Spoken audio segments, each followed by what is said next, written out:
आप अपनी दोस्त एनी के साथ ऑस्ट्रेलिया के जंगलों में घूमने निकले हैं। धूप काफी तेज है, लेकिन उछलते कूदते कंगारुओं की मस्ती देख आपका मन इन्हें कैमरे में कैद करने का होता है। आप कार रोककर वीडियो बनाने के लिए फोन निकालते हैं, अपने फ्रेंड्स और फॉलोअर्स पर इंप्रेशन जमाने के लिए लाइव भी जाते हैं। तभी एक कंगारू पूरी स्पीड से दौड़ते हुए आप पर कूदने के लिए छलांग लगाता है। अब इससे पहले कि आपको या आपकी फ्रेंड को कोई चोट पहुंचे, हम टाइम को पॉज कर देते हैं। कंगारू के पैर बहुत मजबूत होते हैं, जहां ये हवा में 30 फीट तक उछल सकते हैं। वहीं 48 किलोमीटर प्रति घंटे की रफ्तार से दौड़ भी सकते हैं, यानी हम इंसानों से कहीं तेज। तो अगर आप सोच रहे हैं कि आप कुछ गुस्सैल कंगारुओं या सिर्फ एक ही कंगारू को दौड़ते हुए पीछे छोड़ देंगे, तो ये गलती ना करें। नहीं तो इससे पहले कि आप तेज दौड़ना शुरू भी करें, वे आपको पटकनी दे चुके होंगे। इनकी पूंछ काफी मजबूत होती है और कभी कभी घास चरते हुए इनके लिए 5वीं टांग का काम करती है। कंगारू आमतौर पर गाय की तरह घास ही खाते हैं, लेकिन इन्हें झाड़ियां, काई और फंगी भी पसंद है। इनकी पूंछ इनका संतुलन बनाए रखने में अहम भूमिका निभाती है। खड़े होने पर इनकी हाइट 6 फीट तक हो सकती है और इनकी पूंछ इनकी हाइट की आधी होती है। चलिए मुद्दे की बात पर आते हैं। तो कंगारू आपसे बस कुछ ही फीट की दूरी पर है। आपको सबसे पहले अपने शरीर को बचाना है। अपने शरीर को एक तरफ घुमा लें और एक हाथ को आगे बढ़ाएं। सिर को जितना हो सके दूर रखें। इनके पंजे काफी नुकीले होते हैं, तो आपको हर हाल में खुद को इनसे बचाना है, खासकर अपने सिर को। ये दोनों पैरों से एक साथ लात मारते हैं, यानी ये अपना शरीर अपनी पूंछ से टिकाते हैं और दोनों पैरों को आगे बढ़ाकर लात मारते हैं। किसे? अरे आपको और आपकी दोस्त एनी को। और किसको? क्योंकि इनके पैर काफी बड़े भी होते हैं, तो चोट बहुत ज्यादा लग सकती है। खैर, आपके पास संभलने का थोड़ा टाइम था, इसीलिए कंगारू के अटैक से बचने के लिए आप दोनों ही अपनी पोजीशन ले चुके हैं। आप और कंगारू रिंग में खड़े बॉक्सर्स की तरह आमने सामने हैं।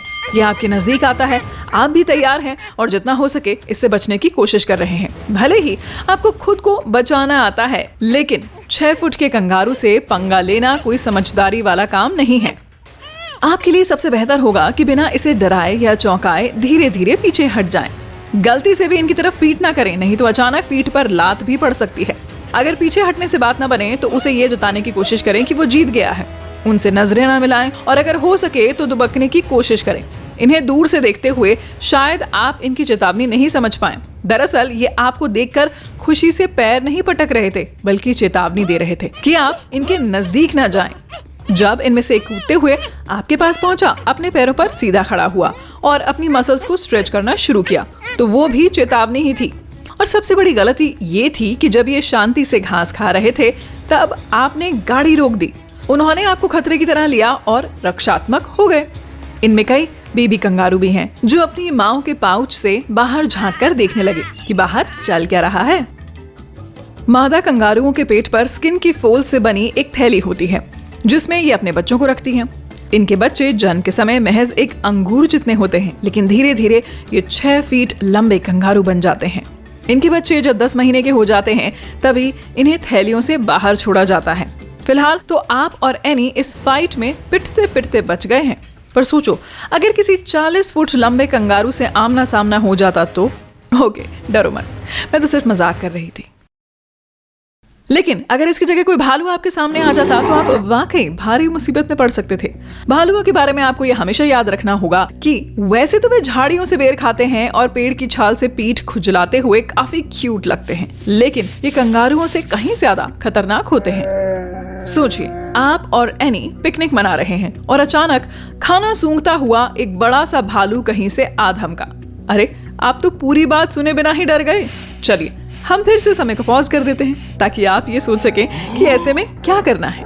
वैसे भालू से बचने का सबसे अच्छा तरीका तो यही है कि इनके साथ आमना सामना ही ना हो।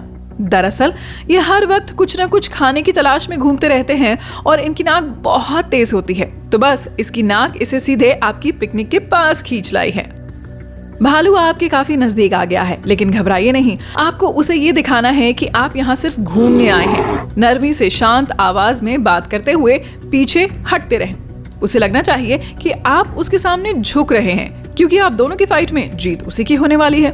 भालू के साथ आमना सामना एक मुश्किल स्थिति हो सकती है, इसीलिए पीठ घुमाकर भागने की कोशिश ना करें। ऐसे में वह आपके पीछे पड़ जाएगा और आप इस रेस में जीत नहीं पाएंगे। भालू सिर्फ मनुष्यों से तेज दौड़ ही नहीं सकते, बल्कि पेड़ पर भी चढ़ सकते हैं और तैर भी सकते हैं। इसीलिए अगर अचानक आपके पंख निकल आए और उड़कर जान बचाने का विकल्प हो आपके पास तो ठीक, वरना भागकर आगे निकलने की कोशिश बेकार है। और एक बात, इनसे आंखें मिलाने की कोशिश ना करें। क्यूट और शांत दिखने वाले कंगारुओं की ही तरह इन्हें भी ये बिल्कुल पसंद नहीं आएगा और ये आपकी हर मूवमेंट पर नजर रखेंगे। सीधे आंख मिलाने को ये अग्रेशन की तरह लेते हैं, मानो आप उन्हें चुनौती दे रहे हों। भालुओं को तेवर दिखाने का खेल खेलना भी बहुत पसंद होता है। वे आपकी चाल का इंतजार और यहाँ तक कि नकली हमला भी करते हैं ताकि आपका रिएक्शन देख सके। दोनों ही सिचुएशंस में आपको डट कर खड़े रहना है, पीछे नहीं हटना। अगर वो सिर को नीचे कर गर्दन को आपकी तरफ बढ़ाता है तो मतलब वो आप पर सीधे हमला करना चाहता है, क्योंकि हमने फिलहाल टाइम को रोक रखा है, इसीलिए उसका अगला मूव हम नहीं जानते। चलिए अब एक्शन लेने का समय है ताकि ये देखा जा सके कि अब वो आगे क्या करने वाला है और उसी के हिसाब से आप अपना कदम उठा सकेंगे। और एक्शन। लेकिन सामने से भालू की तरफ से अग्रेशन के कोई संकेत नहीं लग रहे हैं फिलहाल, तो वो ये सिचुएशन को लेकर क्यूरियस है। बस इतना ध्यान रखें कि इससे आंखें ना मिलाएं। तो अब भालू को गुस्सा आना शुरू हो गया है, मतलब अब आप पर अटैक हो सकता है। वो नजदीक आ रहा है, लेकिन आप पीछे ना हटें और डटे रहें। इस स्थिति में आपके पास सबसे अच्छा विकल्प यह है कि सिर को दोनों हाथों से ढककर पेट के बल जमीन पर लेट जाएं। सांसें रोक लें और हिले नहीं। इससे भालू को लगेगा कि आप उसके सामने सरेंडर कर रहे हैं और वो वहां से चला जाएगा। लेकिन कभी कभी वे कुछ देर के लिए वहीं रुक जाते हैं ताकि आप पर नजर रख सके।